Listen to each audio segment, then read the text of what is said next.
They were inquisitive, trusting, and still malleable in their development.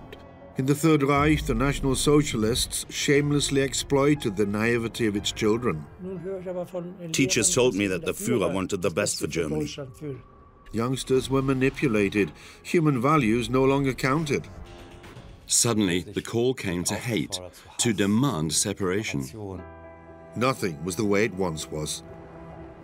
Never again do I want to experience the pain of saying goodbye to someone you know will be taken away the next day. The horror was inconceivable. What children experienced in those camps can never be wiped from their memories. Children in the midst of falling bombs. In World War II, daily life had become a nightmare. Bombs were exploding all the time. The grown-ups clung to us and we hung on to them because everyone was terrified.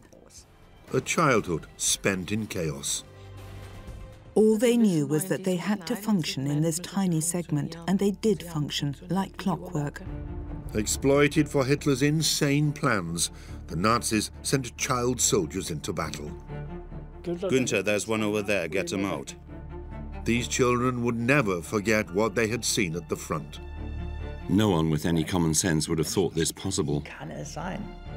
What was vaunted as heroism gave way to bloody reality. I was paralyzed with fear. What if he pulls the trigger, I thought. What they had experienced not only haunted soldiers, even after the war. And then we were beaten. It was appalling. The collapse became traumatic. Many soldiers would never forget the horror. What did you do with the child? My God, what on earth happened to you out there? For someone with post-traumatic stress disorder, the trauma is never over. The evil Nazi regime had exploited and betrayed them. What has remained is the pain. Naturally, it's incredibly hard for many of them to understand that it was all an illusion, to realize that they were lied to. We're talking about the eternal child that cried out so loudly but was never heard because there was no time or place for that. For the gruesome war of the adults, the youngest of all sacrificed their most precious possession. When I had overcome my disgust, I turned over the first corpse. Doing something like that is totally alien to childhood. In the war, you just weren't a child anymore.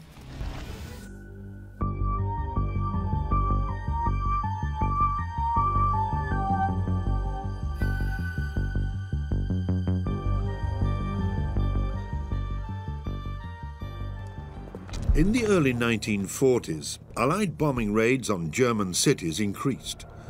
The Second World War left Germany in ruins. Children grew up with the familiar sound of air raid sirens in their ears. Everyday life was dominated by suffering and horror, death and despair, and there was no end in sight. The first thing you learned was that you had to be strong and function, that it was your responsibility to make sure the house was standing, that fires were put out. Sometimes we had to remove the dead from the streets. Terrible scenes, no matter how old you were. But they were part of everyday life. To protect children from such sights and from the permanent stress of bombing raids, many youngsters were sent into the countryside, where life was safer.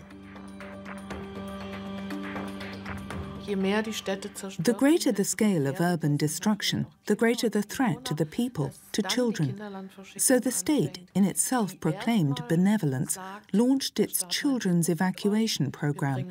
But many parents did not want their offspring to be taken away from them and become incorporated even more into the National Socialist state. But resistance proved fruitless. Having said goodbye to their fathers, youngsters were now being deprived of their mothers as well. There was no one close to protect them. To all intents and purposes, those who were evacuated had become orphans. Parting was painful. But for many children, this was also an adventure, and, above all, a welcome change from the sad daily routine of life in wartime. The most popular destinations included Styria, Salzburg, Pomerania, and the Bavarian Eastern March. Coburg Fortress looked really impressive. It was all so new to us. We were put up in a Hitler Youth home. Hitler Youth leaders from Coburg were put in charge of our group. We played field games for the first time. We had never done that here in Hamburg. Günter Lux grew up in Hamburg in a communist family. Nevertheless, he wanted to join the Hitler Youth. When war broke out, his father could no longer prevent it. Registration was compulsory. Together with his older brother Hermann, in 1941, Günter Lux was relocated to Coburg. But when Hermann was sent home and he was supposed to stay behind in Coburg on his own, Günter hatched a plan. Any bedwetters were sent home. And because of the traumatic experiences, there were a few of them. So I thought I'd do that too. I wet the bed on purpose. I was embarrassed, but I did it 3 or 4 times in a row. So they decided to send me home and put me on the same transport as my brother. As we talked, he asked me how I had become a bedwetter. So I told him everything. And he laughed and said I was a crafty old so-and-so. All I said was I wanted to go home with you. And I would have managed it too, because here I wasn't a bedwetter anymore. Back at home, everyday life in the ruins continued. By now, the major cities in particular, Hamburg, Kassel, Frankfurt, Düsseldorf, Cologne and Nuremberg, were regular targets for the Allies' bombers. After devastating raids in which thousands of bombs were dropped, in 1942 the war in the air seemed to have reached its height, but the carnage still wasn't over. Ruth Winkelmann experienced the war in the capital. As the daughter of a Jew, the bombs were not her only worry. Her parents separated in order to apply for Aryanization for Ruth and her sister Esther, but without success. Before the war, they used to meet regularly with relatives, but forced labor, the bombing raids, and the fear of deportation had changed everything. From the moment we lived alone, we on our own and Daddy on his own, there was hardly any time for family life. We did meet, but basically we had little time together. After all, from 1942 on, I had to work. 12-hour shifts daily. A week on the night shift, followed by a week on the day shift, so that left hardly any time. Then came the shock. Ruth's grandparents were to be deported. The family hadn't met for a long time. They believed better days would come and they'd be able to make up for lost time. But an aunt of mine, my mother's youngest sister, was very close to my grandfather. She used to visit him every week and take my grandparents something. And she also knew that they were going to be arrested. So we all paid them a quick visit. Everyone was in tears. It was terrible. I never again want to experience the pain of saying goodbye to someone you know will be taken away the next day or the day after.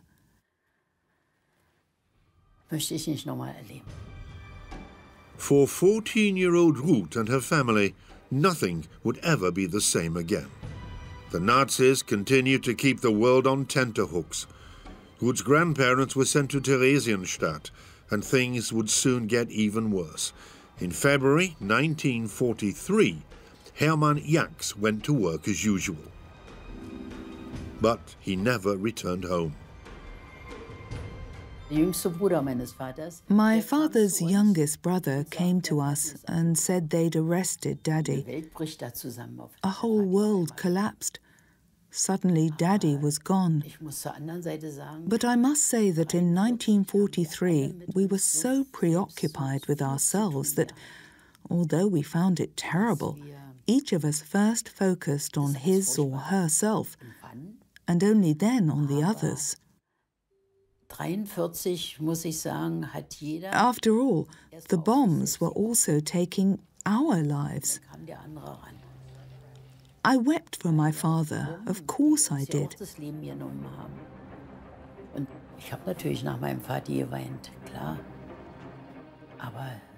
But there was nothing much we could do about it.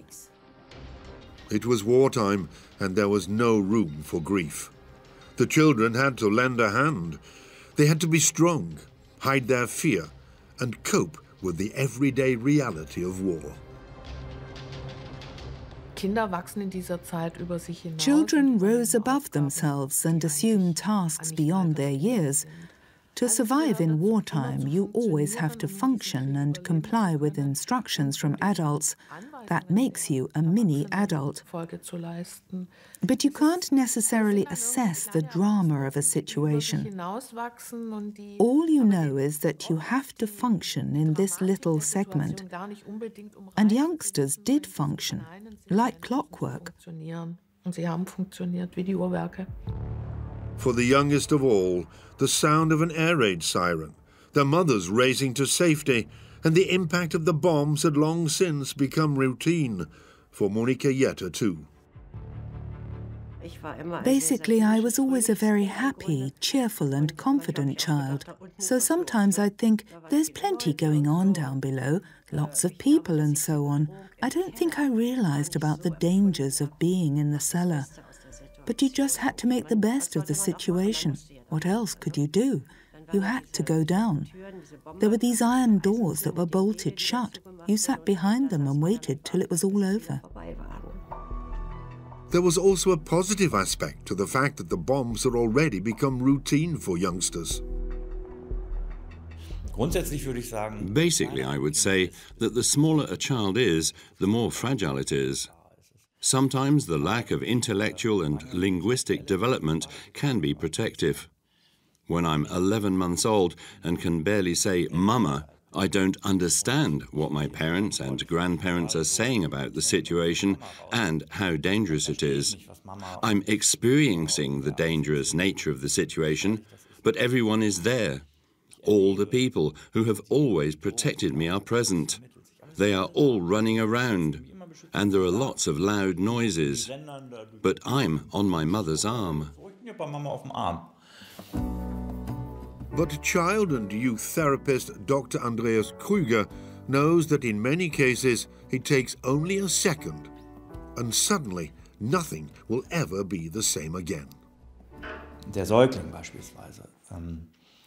The infant experiences sitting in the bunker with its mother and being breastfed. Then a bomb hits. Everybody screams. And suddenly the supply of milk from its mother stops. The infant turns into a crybaby and becomes more strenuous in this insane war. It develops post-traumatic stress syndrome.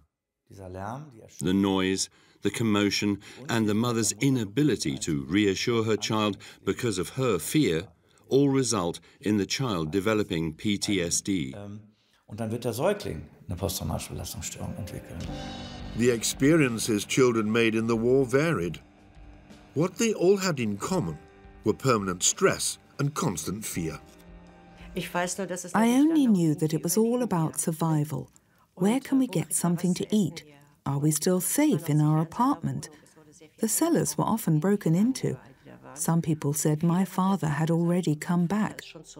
Others received the famous letter, "Fallen for the fatherland."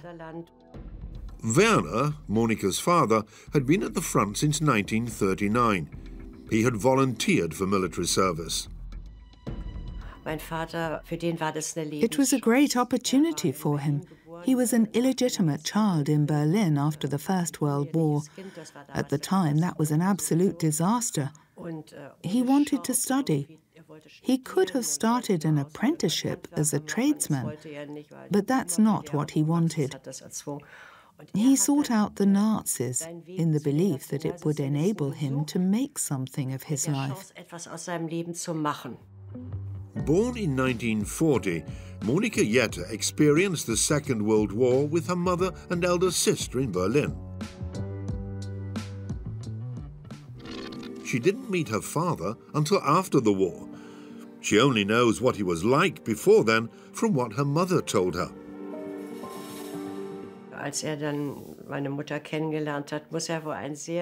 When he and my mother first met, he must have been a really dashing young man.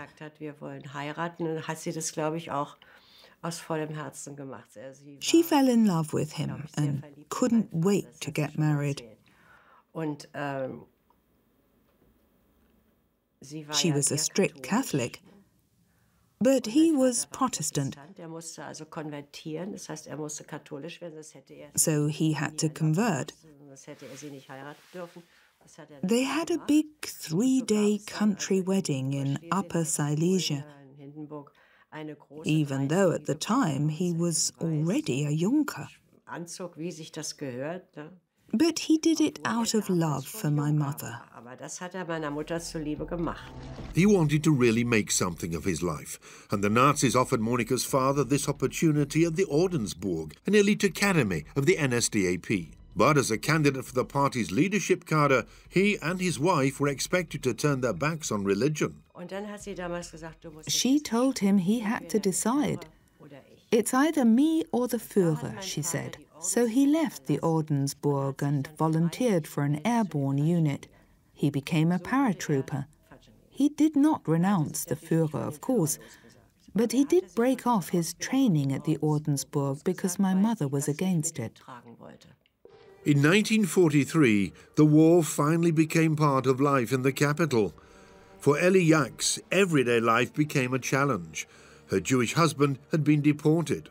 Her daughters, Ruth and Esther, lived in constant fear. A mere trifle could trigger off a disaster. My mother had to collect our ration cards from the card center because my father had been picked up. She was especially afraid for my sister and me. While she was collecting the ration cards, we were supposed to go to Aunt Greta, her eldest sister. She was a civil servant and was thus not permitted to have Jewish guests.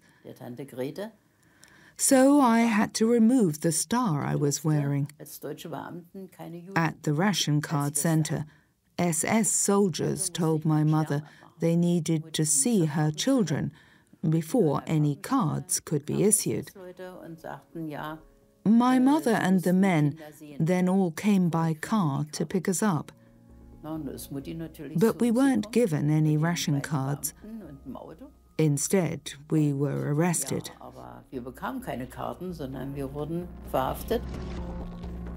The family was taken to the collection point in the Große Hamburger Straße.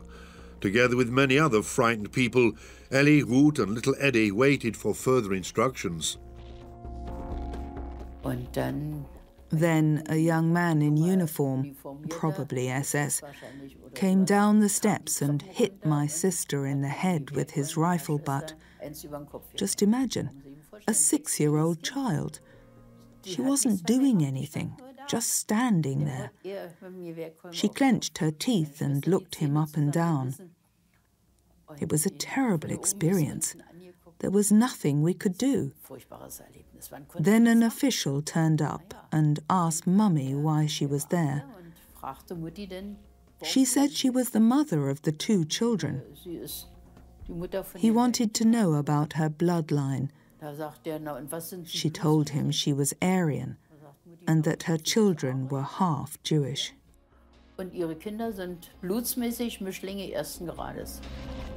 It was a lie. According to the Nazis' race laws, the children were considered legally to be Jews, so it was compulsory for them to wear the Star of David.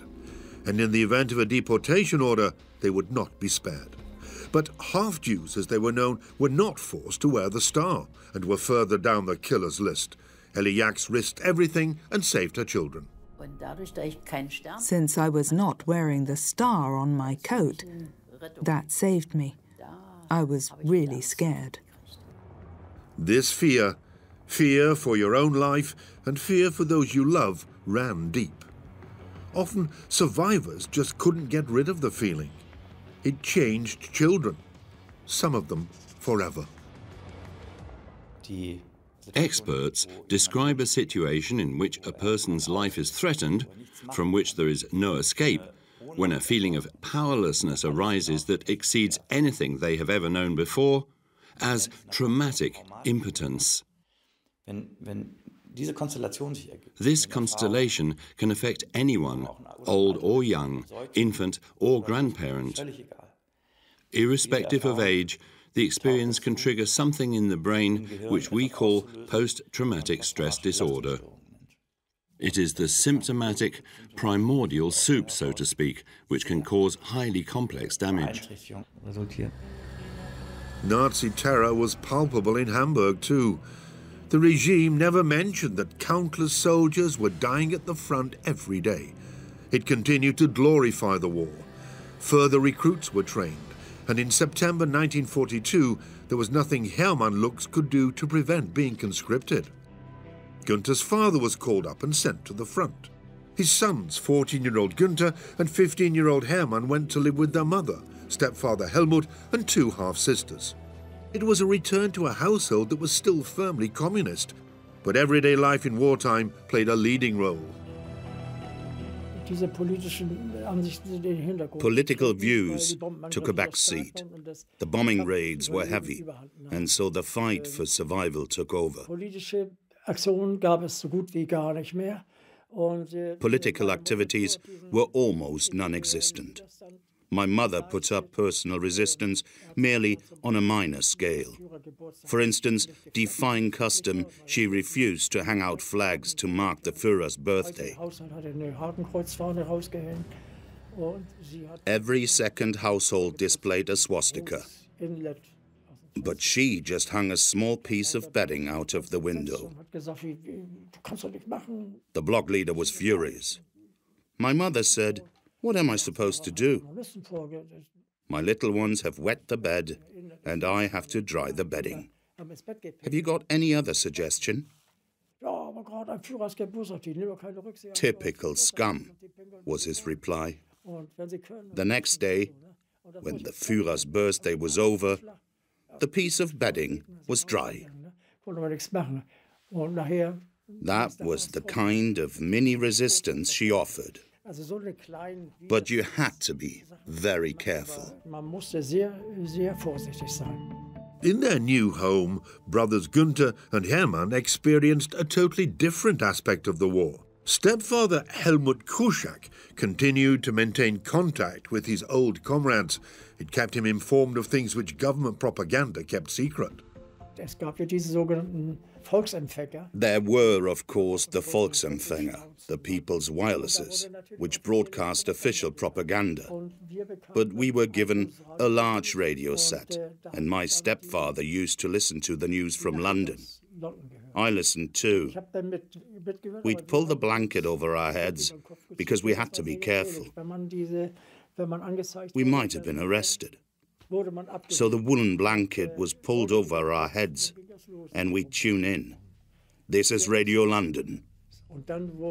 We heard news that made our hair stand on end. Things we'd never had heard from the official stations.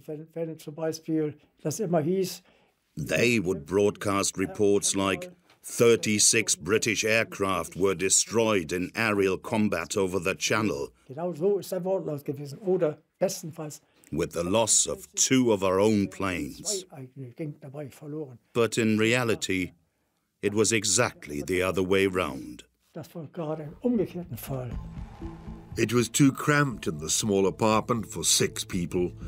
With every bomb that fell on Hamburg, fear grew, and with it the danger that after the all clear in the air raid bunker, like many others, they would be homeless.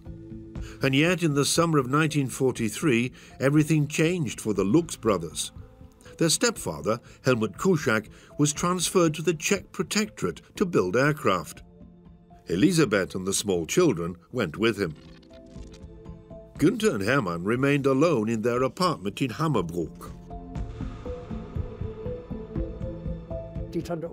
Aunt Olga, who had a greengrocer's in the same street, had to become our legal guardian and ensure that we were fed.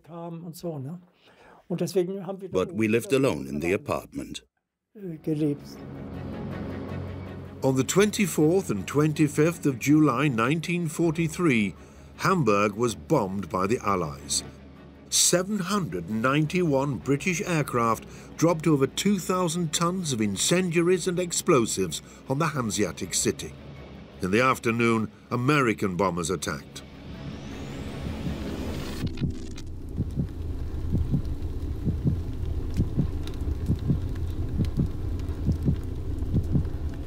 The first two air raids were devastating, but it was mainly the port area, Altona, which got hit. We were in the cellar, under our house. The next bunker was much too far away, and we didn't feel like running over to it.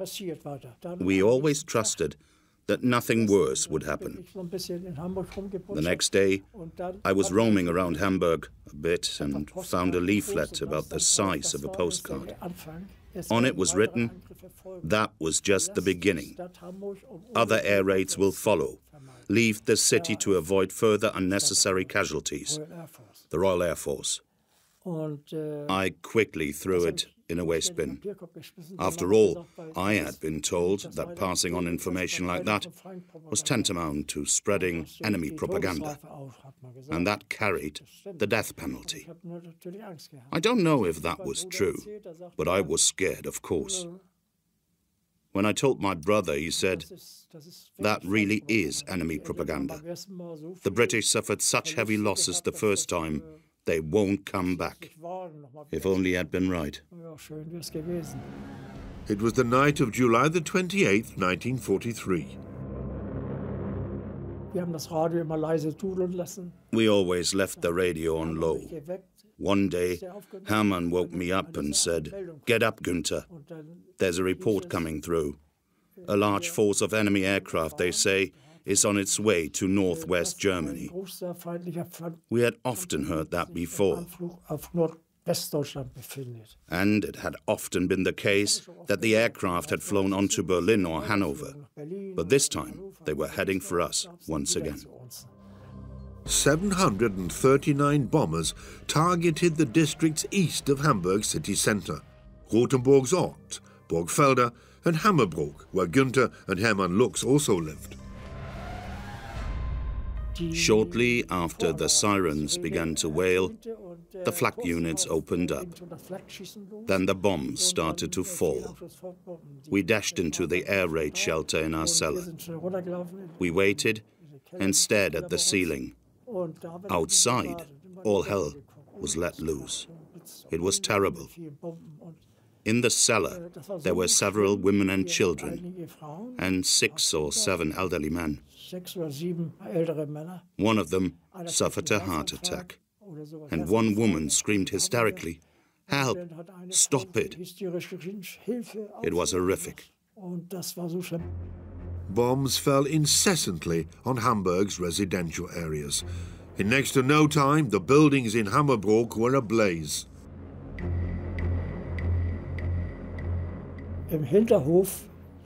The house in our backyard suddenly collapsed. It had probably been hit by a large bomb. Then there was this loud bang up above, and someone said, "That hit us." We ran up 4 or 5 floors to the attic and found everything was on fire. An incendiary had struck the skylight. There was no way we would extinguish anything, so we ran back down. I tore off my gas mask because something was burning my neck. I passed out. My brother carried me down, and we waited in some small space. I opened the door and saw how people were running past. One man doubled up and immediately burned to death. I went out, but the hot air from the firestorm hurled me back. Incendiaries were lying in the streets. Then Hermann had this crazy idea and said he had to go out and check on Aunt Olga. She lived only a few houses away. "Wait," I said. I'm coming with you. No, stay here. She'll have to save herself. But he went out and never returned.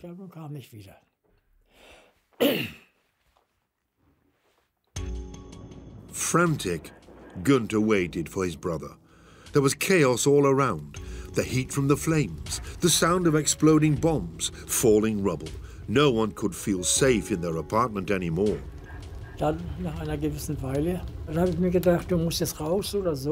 After a while, I told myself that I had to get out. The building next to ours had collapsed. And in our house, too, bits of rubble, the banisters and things, were also falling down. I just had to get out.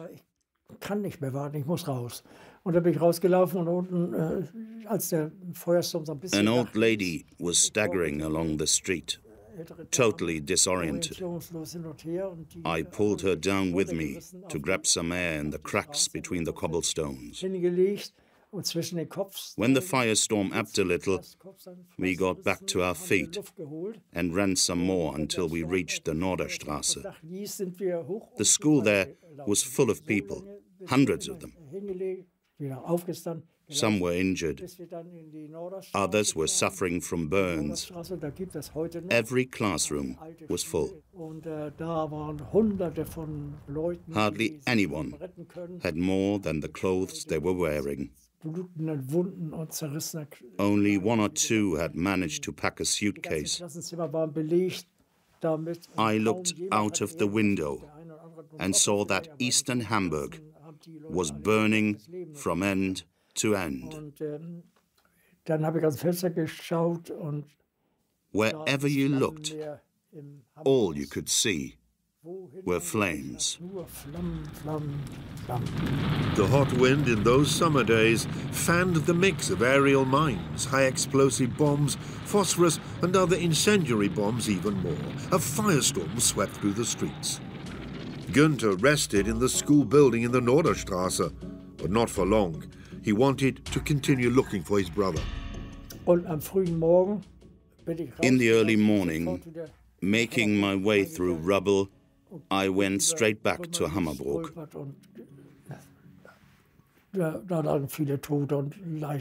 There were dead bodies everywhere.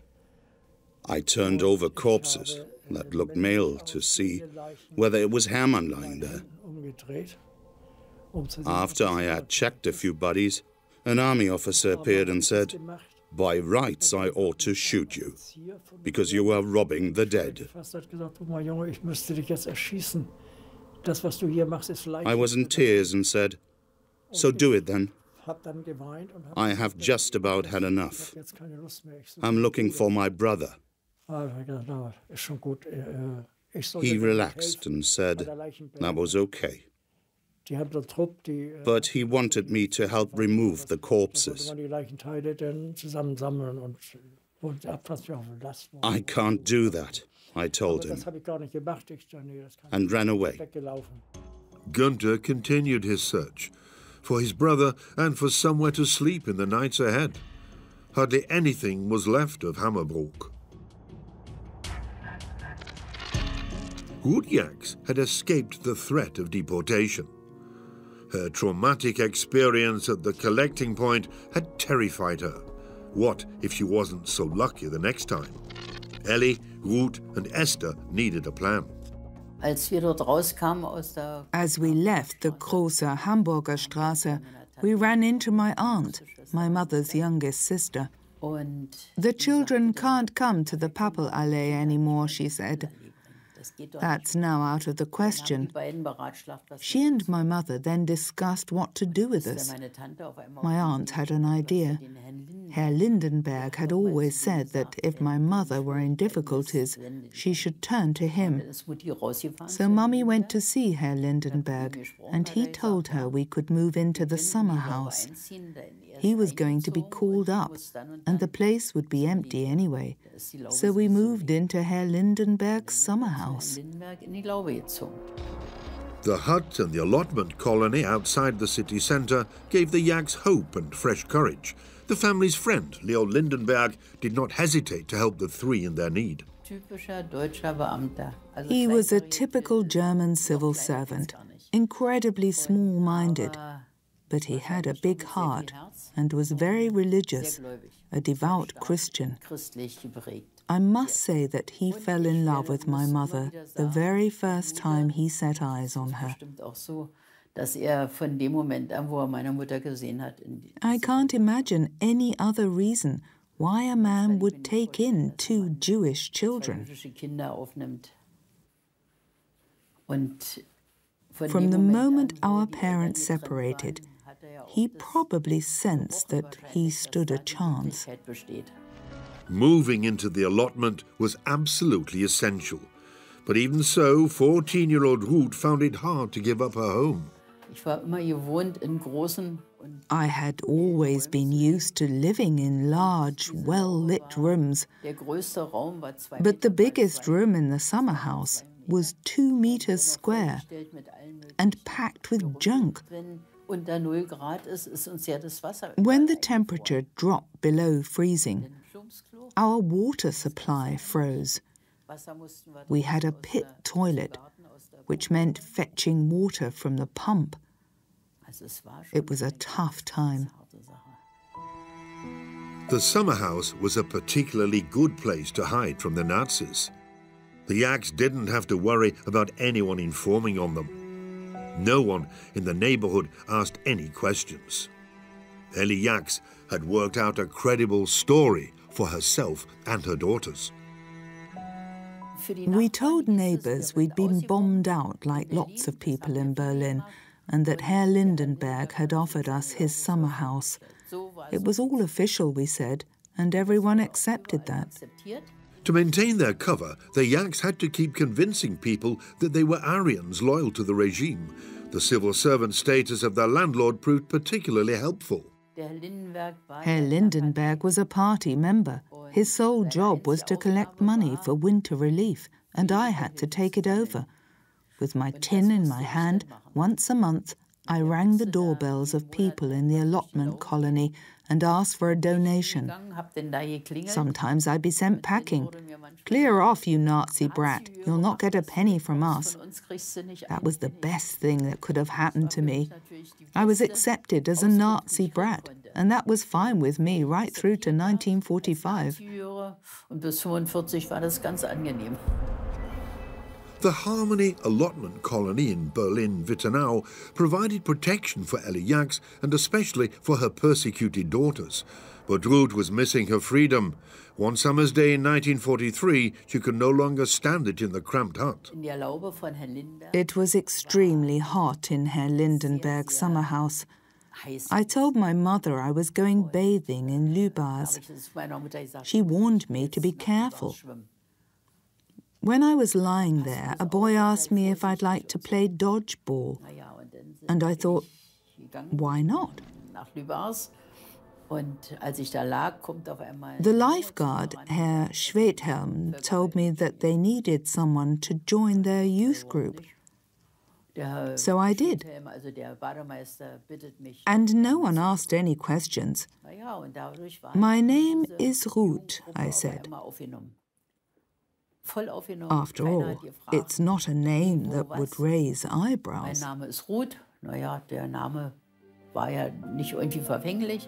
Ruth Yaks was outside again, enjoying life with friends once more.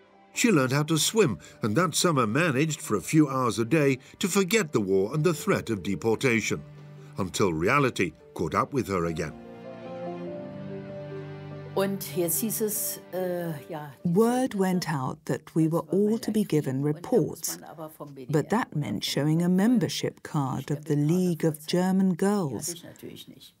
And I didn't have one, of course. So I came up with 1,000 excuses. One day, Frau Schwedhelm took me to one side. "I need to take the dog for a walk," she said. "I'd like you to join me, because there's something I have to talk to you about." I suspected what might be in store. Well, after much humming and hawing, I came clean and said that I was half Jewish. that I should actually be wearing the Star of David, that I was living semi-clandestinely and that I had no identity card. You'll get your report without a card, she said, and we'll pretend that this conversation never took place. And that's what happened. I have to express my gratitude to the Schwedhelms. Through them, I was able to enjoy a few carefree hours.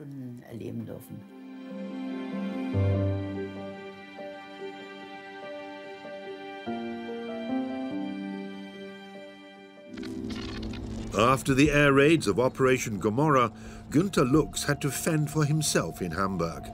The firestorm had burnt itself out, but any buildings still standing were gutted. The east of Hamburg lay in ruins. The other nights I just dossed down somewhere, at the main station, because the subway was no longer in use, or in ruined buildings. I went to the Moorweide, where food was being doled out to people who were now homeless.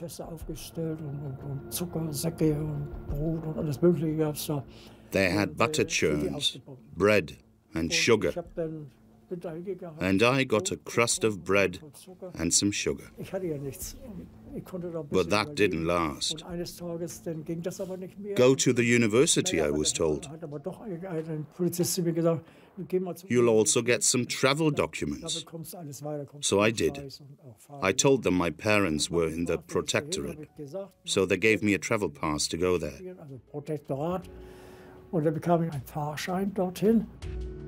Günter Lux set out for what is today the Czech Republic. It was a long train journey that took him through Dresden, Prague and Brno. In Tischnowitz, 14-year-old Günter asked if the name Krušák was familiar to anyone. And his luck was in. In the end, totally exhausted, he arrived at the house where his stepfather and his mother lived. She looked at me and took me in her arms. "Günter, my son," she cried. But then she immediately asked me about Hermann.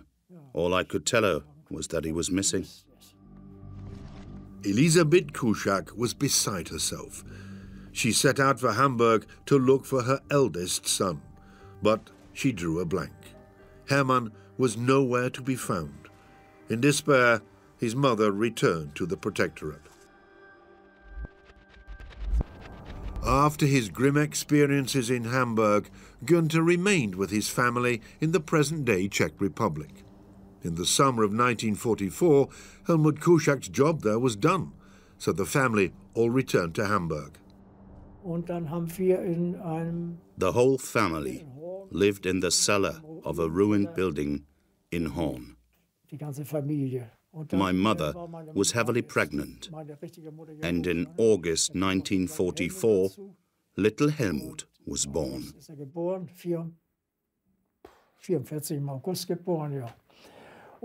It was then just too cramped in the two-room cellar, with 3 children and 2 adults, and me always in between. Günter could not abandon the hope of seeing his brother Hermann again. He had been hoping for months for some sign of life, but there was nothing. My stepfather told me it was pointless. "Stop searching," he said. "He's dead." After that, even my mother gave up. And besides, what could you do? They built a wall around Hammerbrook and Rothenburgsort and declared the districts a no-go area because of the risk of an epidemic. And if you went to see the authorities, you just got turned away. So in time, you simply resign yourself to the situation. But I always felt like an alien in the family. It was so cramped where we lived. I had just a small corner in the ruins. Some toys, books, and magazines from the post office. Just as the Hitler Youth freely declared its loyalty to the Führer and the Reich when war broke out, today it has become a movement of volunteers for military service. In a rally at a historic site, a report was given to the Führer on volunteers born in the year 1928. The East Prussia region herewith registers 9,482 volunteers from the Hitler Youth for military service. Then came an order affecting the Home Guard. All men between the ages of 16 and 60 were to be called up and had to register. That, I thought, is a chance to get out of this cellar. And besides, according to the newsreels, the Bolsheviks were committing atrocities in East Prussia, murdering people and children. This had such an effect on me that I said I'd help to prevent that if I could. My mother reckoned that was senseless. Forget it, she said. Stay here. But my stepfather said, let him go. The war's nearly over anyway. He won't be sent to the front. He'll do training and then come back. I had the feeling that he was thinking about one less mouth to feed, which I suppose was somehow understandable. In the winter of 1944, the people of Berlin tried to save the last belongings they had left. By now, the war had destroyed almost everything. For 2 years, Ruth Jax had heard nothing from her father, Hermann. All she knew was that in February 1943, he had been deported to Monowitz. With the Star of David on her jacket, every trip to the city centre was fraught with danger for the 16-year-old, but she also met people who were kind to her. I was coming from my aunt's and had to cross the Alte Schönhauser Straße. The tar on the road was on fire, but I had to get through. People soaked woolen blankets in water and wrapped them around us. First, we also had to soak our shoes. At the end of the street, the blankets had to be handed back. They still gave me a woolen blanket, even though I was wearing a star on my jacket.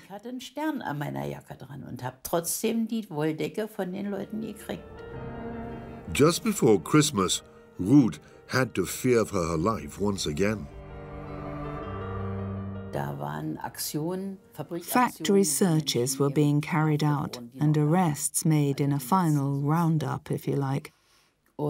I had heard of these operations, and when I mentioned them to a colleague, he said I should go and see my doctor. Maybe he could help. He asked me whether I still had my appendix. Yes, I told him. So I went to the doctor's and he said I should eat some undercooked potatoes. I had no idea where I could get hold of potatoes, but the doctor gave me some. Just cut them in half, he said, and when they're only half done, swallow them and wait a few hours. Your appendix will automatically become inflamed.